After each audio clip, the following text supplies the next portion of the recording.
అధిక బరువు అనేక సమస్యలకు కారణం. సాహితీ యోగా ఆన్లైన్ క్లాసులో జాయిన్ అవ్వండి.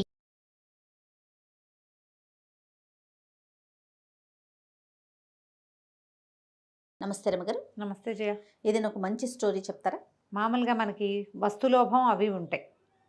ఏవో కొన్ని వస్తువులు పారేయం చేయ మనం. అవును అవును కదా. ఏదైనా వాడామనుకో, ఇంత మిగిలినాయి, ఫ్రిడ్జ్లో పెట్టాం, 2 రోజులు 3 రోజులు అయిపోయినాయి, పాలు 3వ రోజుకి అవి యూజ్ అవ్వవు మనకు తెలుసు, కానీ ఆ కవర్ తీసి పారే బుద్ధి కాదు కదా. పాత వస్తువులు, ప్లాస్టిక్ డబ్బాలు పారేరు. ఏదైనా ఫుడ్ ఆర్డర్ చేస్తామంటే బాక్స్లో దాచిపెట్టుకుంటారు. ఐస్ క్రీమ్ డబ్బాలు దాచిపెడతారు, పాత బట్టలు దాచిపెడతారు, పిల్లలు చిన్నప్పటివి పెద్దప్పటివి మధ్యలోవి, ఫస్ట్ వాడిన స్కూల్ బ్యాగు అక్కడి నుంచి మొదలుపెట్టి బ్యాగులు దాచిపెడతారు, హ్యాండ్ బ్యాగులు దాస్తారు, పాత పాత పాత పాత పాత పాతవి. తెలుసా నీకు అలాంటి వాళ్ళు? నీకే విషయంలో లోభం ఉంది పారేయకుండా ఏది ఉంటావో చెప్పు నువ్వు. నేను మా బుడ్డదాన్ని మాత్రం దాచుంచాను అమ్మగారు. కొన్ని ఫ్రాక్స్, కొన్ని అన్నీ కాదు, కొన్ని ఫ్రాక్స్, కొన్ని షూస్, ఫస్ట్ టైం యూజ్ చేసిన టవల్, బెడ్షీట్, అలాగా. ఇది పర్వాలేదు, లోభం అనడానికి వీల్లేదు. వాడుతూ ఉంటారు, అది చిరుగులు బట్టి చింకిపోయి పాత పడిపోయినా పారేయరు. ఇంకా కొన్నాళ్ళు యూజ్ అవుతుంది అనిపిస్తుంది, ఇంకా కొన్నాళ్ళు వాడుకోవచ్చు కదా. ఇలాంటి లోభాలు ఉంటాయి. వస్తు లోభం అంటారు దాన్ని. ఆ లోభం కథ ఒకటి చెప్తాం. వస్త్ర లోభం ఇది, బట్టల మీద. పూర్వం ఒక పల్లెటూరులో భార్య భర్త ఉండేవాళ్ళట, అనంతయ్య అలివేలు. అనంతయ్య ఏమిటంటే లోకాని కోసం ఏదో చూపించాలి అంతే తప్ప మనం ఖర్చు పెట్టకూడదు, సంపాదించి దాచుకోవాలి, ఫ్యూచర్కి ఉంచుకోవాలి, ఊరికే అట్లా కనపడాలంతే. అలివేలుకి చక్క గ్రాండ్గా కనపడాలి, మనకున్న సంపాదన అందరికీ చూపించాలి అని ఆవిడ ప్రతి ఏడాది ఒక 1 డజన్ చీరలు పుట్టింటి నుంచి తెప్పించుకునేది. ఏటా కట్టుడు చీరలు కొత్తవి కొనుక్కోవటం, పాత చీరలు కట్టుకునేది కాదు, చిరిగిపోయిన బట్టలు వేసుకునేది కాదు. ఆవిడ బట్టలు చిరగనిచ్చేది కాదు, చిరిగితే ఆ గుడ్డ ఇంకెందుకైనా వాడుకునేది. కానీ అనంతయ్య అలాంటి వాడు కాదు, చిరుగుల బొంతలు వేసుకుని తిరిగేవాడు. చిరిగితే దాన్ని కుట్టుకోవాలి, కుట్టుకుని కట్టుకోవాల్సిందే, కానీ దాన్ని పక్కన పడేసి ఇంకోటి కుట్టించుకుందాం అలాంటివి లేవు. ఏడాదికి 1-2 జతలకు కూడా అతను ఆలోచించేవాడు. ఇలాంటి వీళ్ళిద్దరూ భార్యాభర్తగా ఉన్నారు. అయితే ఈయన దగ్గర ఒక పాత గావంస ఉండేది, అంటే కట్టుకునేది పంచండి, పంచగా దాని నిండా చిరుగులే, పల్చగా అయిపోయింది. 5-6 చోట్ల చిరిగితే టాకాలు కుట్లేసాడు. ఆ గావంచా పారేసేవాడు కాదు, అది కట్టు తిరిగేవాడు. ఆవిడ అసహించుకునేది, ఏమిటా పాతగుడ్డ రోతగా అని తిట్టేది. అయితే ఓ పూట ఏమైందట, కొంచెం మబ్బుగా ఉంది, ఆయన గావంచా పిండి ఇంకోటి కట్టుకుని అది ఆరేయటానికి ఇంట్లో పక్కన ఆరేసాడు. ఆరేసరికి ఆవిడ తిట్టింది, పాత మురికి గావంచా పాత పడిపోయింది, దాని నిండా చిరుగులు కుట్లు రోతగాను, తీసేయి, కుళ్ళు వాసన వస్తుంది ఇంట్లో అని తిట్టింది. తిట్టి దాన్ని ఎత్తి బయటపడేసింది. ఆయన మళ్ళీ ఇంకోసారి దులిపి జాడించి పిండి ఆరేసుకున్నాడు, వాకిట్లో కడకటాల మీద వేసాడు. మా అక్క వస్తుంది, ఆ దిక్కుమాలి గావంచా చూస్తే మీ ఇంటి నిండా ఈ చిరుగుడ్డలు ఏమిటి అసహ్యంగా తిడుతుంది, చిన్నపోతాను నేనేమో మంచి గుడ్డ కట్టుకున్నట్టు నువ్వు ఈ పాత గుడ్డలు వేసుకుని తిరుగుతావు అని తిట్టింది. దాన్ని బయటపారే అది అది కాదన్నాడు. ఈ లోపల ఆవిడ గుర్తొచ్చింది, ఆ పూసల సంచి, ఆవిడకి ఒక పూసల హ్యాండ్ బ్యాగ్ ఒకటి ఉంది, పూసల సంచి. అక్క ఆవిడ ఎక్కడికైనా సంతకి వాటికి వెళ్ళటానికి అవసరం ఉంది, సంచిలో పూసలు కొన్ని ఊడిపోయి తెగింది, నువ్వు కాస్త పట్నం పక్కనున్న ఊరు, వీళ్ళది పల్లెటూరు, పట్నాన్ని తీసుకెళ్ళి దీన్ని అల్లించుకురా మా అక్కయ్య వచ్చే సమయానికి అని చెప్పింది. చెప్తే ఆయన ఇప్పుడు కాదన్నాడు. కాదని ఆయన దారిని ఆయన ఎట్టో పోయాడు. పోయేసరికల్లా ఆవిడ ఏం చేస్తుంది, రేపు తీసుకెళ్తాలే అన్నాడు. సంచిని చిలక్కొయ్యకి తగిలిచ్చింది. ఇంతలో ఏమైంది, ఆయన బయటికి వెళ్ళిపోతే ఒక ముష్టివాడు ఒక అతను వచ్చాడు, బిచ్చగాడు.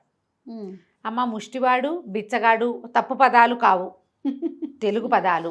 ఇంగ్లీష్లో మీరు బెగ్గర్ అంటారు, దాన్ని తెలుగులో ముష్టివాడు లేదా బిచ్చగాడు అనొచ్చు, అవి తప్పు కాదు. ఇలా ఎందుకు పదాలు వాడారు లాంటి వాడకండి, మీకు తెలుగు రాకపోతే దయచేసి నేర్చుకోండి. తెలుగు పదం, తిట్టు కాదు అది. అలా అయిపోయిందండి, చేసుకుంటున్నాం దాన్ని మీరు తిట్టు అనుకుంటారు అలా వాడి, కానీ తిట్టు కాదు, పర్ఫెక్ట్ తెలుగు పదం. రైట్. ఈ బిచ్చగాడు వస్తున్నాడు, వస్తుంటే ఈ అమ్మాయి, అమ్మ ఏమన్నా 10 రూపాయలు ఓ పావలా ఇవ్వమ్మా అని కేకేశాడు. ఇప్పుడు ఏమంది, అబ్బాయి గావంచా తీసిపోరా అంది. అనేసరికి చిచ్చి దిక్కుమాల గావంచా నాకెందుకు, దీని నిండా చిరుగులు, పిచ్చిగుడ్డ నాకు వద్దన్నాడు. అనేసరికల్లా ఓ పావలా ఇస్తాను, 1/2 రూపాయి ఇస్తే తీసిపో అంటే ఒక 1/2 రూపాయి చేతిలో పెట్టి ఆ పాత గావంచా వడికిచ్చేసి, వాడు ఆ గావంచాన్ని 2 మడతలేసి భుజాన్ని వేసుకున్నాడు. ఏదో పాతగుడ్డ కింద ఉంటుంది అంతేగా, కట్టుకోక్కర్లేదు కదా. అదే కదా. ఈ లోపల ఏమైంది, అనంతయ్య ఏదో అంగట్లో పని చూసుకుని తిరిగి వస్తూ బిచ్చగాడి భుజం మీద చూశాడు. చూసేసరికల్లా కేకలు పెట్టాడు, రే ఎవడరా నువ్వు, నా అంగస్త్రం నా గావంచా నువ్వు పట్టుకుపోతున్నావు, ఎక్కడిదిరా నీకు ఇది, మా వాకిట్లో ఎంచుకుంటా సేవా అనేసరికల్లా అతను అన్నాడు, నా మీద చెయ్యేస్తే మర్యాదగా ఉండదు. ఇంట్లో ఉన్న ఆవిడే పారేసింది నా మీద, అయినా ముష్టడికి ఇచ్చిన గావంచ కోసం అడుగుతామేంటయ్యా పాప అని కసిరేశాడు. ఇంకేం చేయాలో తెలియలే, ఆ గావంచ కావాలి ఆయనకి. సరే తీరా ఇంటికి వెళ్ళాడు. ఇంటికి వెళ్ళేసరికల్లా భార్య ఏదో పని చేసుకుంటోంది, పక్కింట్లోకి వెళ్ళి ఇతను ఏం చేశాడు, ఆ గావంచ ఎలాగైనా తెచ్చుకోవాలి. పట్నం వెళ్ళి పూసలు అల్లించుకురమ్మందిగా, అక్కడున్న ఆ పూసల సంచిని భుజానేసుకున్నాడు. వేసుకుని ఈ ముష్టి బిచ్చగాడు ఎక్కడుంటాడో వెతుక్కుంటూ వెళ్ళాడు. ఈ బిచ్చగాడు ఎక్కడుంటాడు, ఊరి చివర ఒక మర్రి చెట్టు అక్కడ ఉంటారు. అక్కడికి వెళ్ళాడు. దగ్గరికి వెళ్ళేసరికి ఆ బిచ్చగాడికి ఒక గుడ్డి భార్య ఉంది, అందురాలు. ఆవిడకి ఏంటి శబ్దం వినపడితే వెంటనే తెలిసిపోతుంది. వాళ్ళ కళ్ళు పని చేయకపోతే చెవులు బాగా పనిచేస్తాయి. చేతిలో ఇంత పొడుగా అటు సన్నటి చువ్వలా అంటే ఒక ఏమంటారు దాన్ని, ఈత రెబ్బ లాంటిది ఒకటి ఉంది. ఈత కొమ్మలు ఉంటాయి కదా, అవి ఏంటంటే కొస పట్టుకుంటే కొస భలే చురుగ్గా తగులుతుంది. ఆ కర్ర పెట్టి ఒక్కటి వేసింది. దీన్ని వేసేసరికి అమ్మో అన్నాడు. ఎవడరా నువ్వు, సామాన్లు అక్కెళ్ళిపోతానికి వస్తావా? మరి ఎవరైనా దొంగలు, ముష్టి వాళ్ళ దగ్గర కూడా దొంగతనాలు చేసే వాళ్ళు ఉంటారు, వీళ్ళకంటే ముష్టిలో వీర ముష్టి చెప్పలేము. అరిచి కేకలు పెట్టి తిట్టింది. ఆ కర్ర జలిపిస్తోంది. ఇట్లా ఇట్లా అంటుంటే కర్ర సురుక్కుమని తగులుతుంది. ఈత కర్ర భలే తగులుతుంది, ఇతరమ్మ భలే భలే చురుగ్గా తగులుతుంది. అక్కడి నుంచి ఇతను అన్నాడు, మీ ఆయన ఏడమ్మా అన్నాడు. మా ఆయన వస్తాడు, కాసేపట్లో వస్తాడు, చీకటి పడ్డాకరా వెళ్ళు, ఇక్కడి నుంచి వెళ్ళిపో, సామాన్లు ఉన్నాయి, బోల్డ్ సామాన్లు, మా సంపద అని అరిచి కేకలు పెట్టింది. ఈయన ఏం చేశాడు, సరేనండి దూరంగా నడిచిపోయినట్టు వెళ్ళి ఆవిడకి తెలియకుండా చెట్టు వెనకాల నుంచి వచ్చి మర్రి చెట్టు మీద ఎక్కి కూర్చున్నాడు. చెట్టు కింద కూర్చుంది అమ్మాయి. కాసేపట్లో చీకటి పడుతుండగా ఆ ముష్టి ఆయన వచ్చాడు.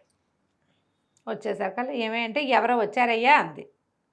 అన్నాక ఏం తెచ్చావు అంది. ఏదో తెచ్చానులే, ఎవడో ఒక ఆవిడే చిరుగుల బొంత ఒకటి ఇచ్చింది, మరి ₹1 ₹1 ఇచ్చిందిలే అని చెప్పి అది ఆ గావంచ ఆవిడ చేతిలో పెట్టాడు.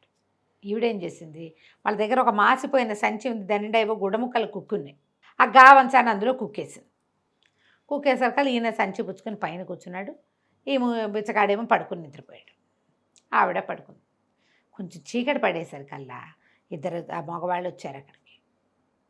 వాళ్ళు ఏం చేశారు, చేతిలో ఏదో వస్తువు, ఎవరన్నా చూస్తున్నారని అటు ఇటు చూసి ఎవరు లేరు, వీడు నిద్రపోతున్నాడు, దానికి కళ్ళు కనపడదు, నిద్రపోయింది. ఇప్పట్లో వీళ్ళు ఈ సంచిని ముట్టుకోరు. మళ్ళీ చలికాలం వచ్చేదాకా ఈ సంచి ఇలాగే ఉంటుంది, కొన్నాళ్ల పాటు ఎవరికీ తెలియకుండా ఇది ఇక్కడ ఉండిపోతుంది అని చెప్పి ఆ చేతిలో ఉన్నది ఏదో వస్తువుని ఆ సంచిలో కుక్కేశారు. ఏ సంచి, ఏ పర్టికులర్ సంచిలో అయితే ఇతని గావంచా పెట్టబడిందో అందులోనే పెట్టారు. పెట్టేసరికల్లా తనకు అనిపించింది, పాత గావంచాతో పాటు వీళ్ళెవరో ఇద్దరు దొంగలు ఎక్కడి నుంచో దొంగతనం చేసుకొచ్చారు, నేరం బయటపడకుండా ఉండేందుకు ఆ తెచ్చిన వస్తువుని ఇందులో పెట్టారు, ఎలాగైనా ఈ సంచి కొట్టేయాలి అని అనుకుని తెల్లవారేసరికల్లా వాళ్ళ దగ్గరికి వెళ్ళాడు. ఆ ముష్టి వాళ్ళ దగ్గరికి. అలుగుడ్డలకి చాలా ఇబ్బందిగా ఉంది, పాత గుడ్డల మూట ఏదైనా ఉంటే ఇవ్వమని అడిగాడు. అలుగుడ్డలంటే ఇంట్లో తుడిచే బట్టలు.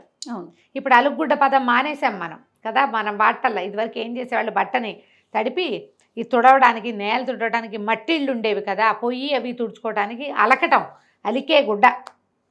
ఇది తడిపితే ఇప్పుడు పేడ అలుకుండేది ఇల్లంతా, మళ్ళీ గుడ్డ పెట్టి బాగా ఇలా తడిబట్టతో తుడిచారనుకో పైనున్న దుబ్బంతా పోయి నేల మెరుస్తూ ఉండేది. పేడ వచ్చేదండి, పేడ అంతా రాదు జయ, పేడలో కొంచెం మట్టి కలిపి అలికేవాడు. ఇల్లు అలికిన తర్వాత ఆ బట్ట పెట్టి తుడిస్తే పైనున్న దుమ్మంతా వచ్చేస్తుంది, నున్నగా ఉండేవి. పొయ్యి తుడుచుకోవడానికి అలుగుడ్డు ఉండేది, గట్టు తుడుచుకోవడానికి అలుగుడ్డు ఉండేది, ఇళ్ళు తుడడానికి, భోజనాలు చేసిన చోట శుద్ధి పెట్టుకోవడానికి అన్నిటికీ అలుగుడ్డలే. దాని పేరే అలుగుడ్డ, అలికే గుడ్డ. అయితే ఏమైంది, అలుగుడ్డలకి చాలా ఇబ్బందిగా ఉంది, పాత గుడ్డల మూట ఉంటే ఇవ్వు, ఆ సంచిలో పాత బట్టలేనా అనేసరికల్లా ఆమె మేమే ఇవ్వంపోపో అన్నాడు ముష్టైన్. అనేసరికల్లా అట కాదు, ఇదిగో ఈ సంచి తీసుకొని పూసల సంచి చేతిలో పెట్టాడు. ఈ సంచి తీసుకుని ఆ మూట ఇవ్వమన్నాడు. అనేసరికల్లా ఇతను నేను ఇవ్వనన్నాడు. ఆయన ముష్టబ్బాయి ఇవ్వనన్నాడు. కానీ వాళ్ళ ఆవిడ ఏది ఆ సంచి అని పుచ్చుకుని సంచి ముట్టుకుని చూసి చక్కగా పూసలుగా ఉంది, దానికి ఏవో బటన్స్ ఉన్నాయి, బాగుంది, భుజాన్ని వేసుకోవడానికి బాగుంటుంది, ఊళ్ళో వెళ్ళినప్పుడు ఉపయోగపడుతుంది, ముష్టిగుడ్డలకి ఏముంది ఇచ్చేయి సంచి అని చెప్పేసి ఆ అలుగుడ్డల సంచిలాగా ఉన్న మూటని ఆయన చేతిలో పెట్టింది. ఈయన మూట పుచ్చుకొని వచ్చేసరికి అలా ఇంటికి వచ్చాడు. పెళ్ళాం వాకిట్లోనే ఎదురుపడింది. ఏమయ్యా ఎక్కడికి పోయావు అంటే, నీ పూసల సంచి అల్లించుకురావడానికి తీసుకుపోయానే అన్నాడు. మా అక్క వచ్చేస్తుంది, ఇదేమిటి అదేదో తెచ్చావు అన్నాడు. నీ దిక్కుమాల సంచి ఇచ్చి ఈ గుడ్డల మూట పుచ్చుకొచ్చా అన్నాడు. అనగానే ఆవిడ తెగదిtti, నీకు బుద్ధి లేదా, పూసల సంచి ఇచ్చేస్తావా, నీకు కొంచెం కూడా ఆలోచించవా నువ్వు రిపేర్ చేయించుకొస్తావని నీకు ఈ మాట చెప్పలేదు, నువ్వు నాకు చెప్పకుండా తీసుకుపోయావు. చంద్రహారం అతుకుడితే ఆ సంచిలో వేశానయ్యా.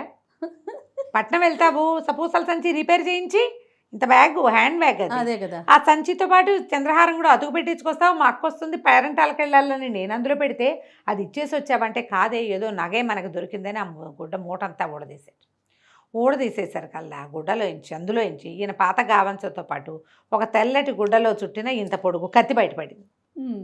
ఆ దొంగ వాళ్ళు పెట్టింది ఏమిటి అందులో? కత్తి. దాని నిండా రక్తపు మరకలు ఉన్నాయి.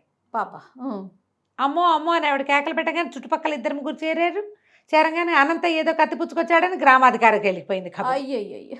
ఇంకేముంది, రక్షక భట్లు పరిగెత్తుకొచ్చారు.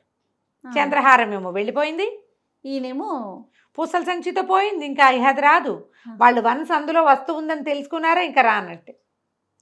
ఈ చేయని నేరం నుంచి ఆ కత్తి తన ఇంట్లోకి ఎలా వచ్చిందో తెలియజేసి అందులోంచి బయటపడడానికి అనంతయ్యకి ఎంత డబ్బు వదిలిందో.